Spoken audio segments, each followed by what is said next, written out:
In strong support of my bill, H.R. 4922, the D.C. Crimes Act.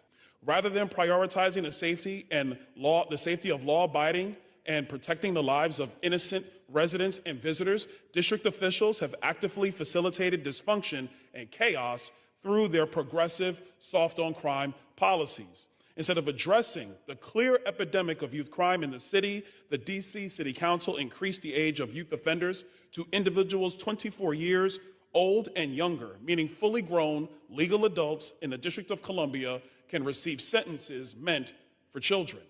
This is simply insane, and that is why I introduced the D.C. Crimes Act, which lowers the definition of youth from under the age of 25 to under the age of 18, removes the ability of judges to sentence youth offenders below mandatory minimum guidelines, and requires the D.C. Attorney General to establish a public website containing much-needed statistics on juvenile crime in D.C.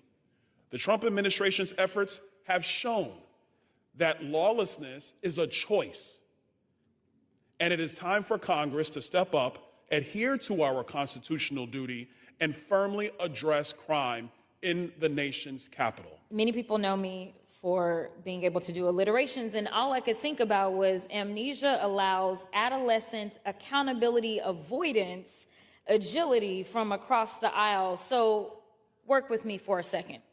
Imagine being a young man born to Jamaican and Panamanian parents who messed up not once but twice.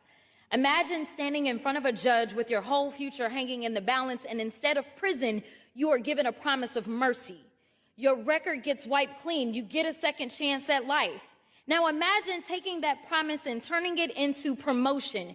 You go to college, you get a job, and even become a member of Congress. That's what redemption looks like. That's what America is supposed to be about. And that is exactly the story of the next wannabe governor from Florida. As a young man, he went through pretrial diversion for misdemeanor marijuana possession. As an adult, yet younger than 24, he was charged with and ultimately placed on probation for felony bribery charges, which ultimately were 2 expunged. He was given a 3rd chance, and now he's the face of a bill that would not afford young people in Washington, D.C. the same opportunities afforded to him. Let me be real. If he had grown up under Donald Trump's America or under the very D.C. crime bill he's pushing today, he wouldn't be standing here as a member of Congress. He'd still be living with the weight of those charges. So let's call this what it is, opportunities for me, but not for thee. He climbed the ladder of redemption, and now he's yanking it right up from the D.C. youth.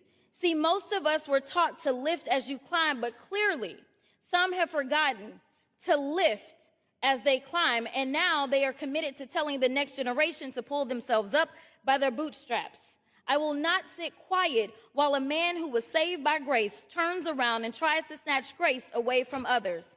If we're going to be real about crime, about communities, time about... has expired. I'd like to yield for an additional minute, please.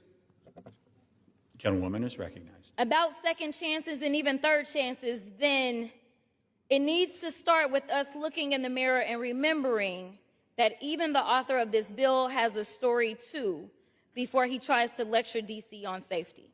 And it would be complete hypocrisy to have, hypothetically, someone convicted of 34 felonies to lecture D.C. on what to do with youthful offenders who have been scientifically shown not to have fully developed brains under the age of 25, especially if said multi-count convicted felon was in his 70s when he was convicted.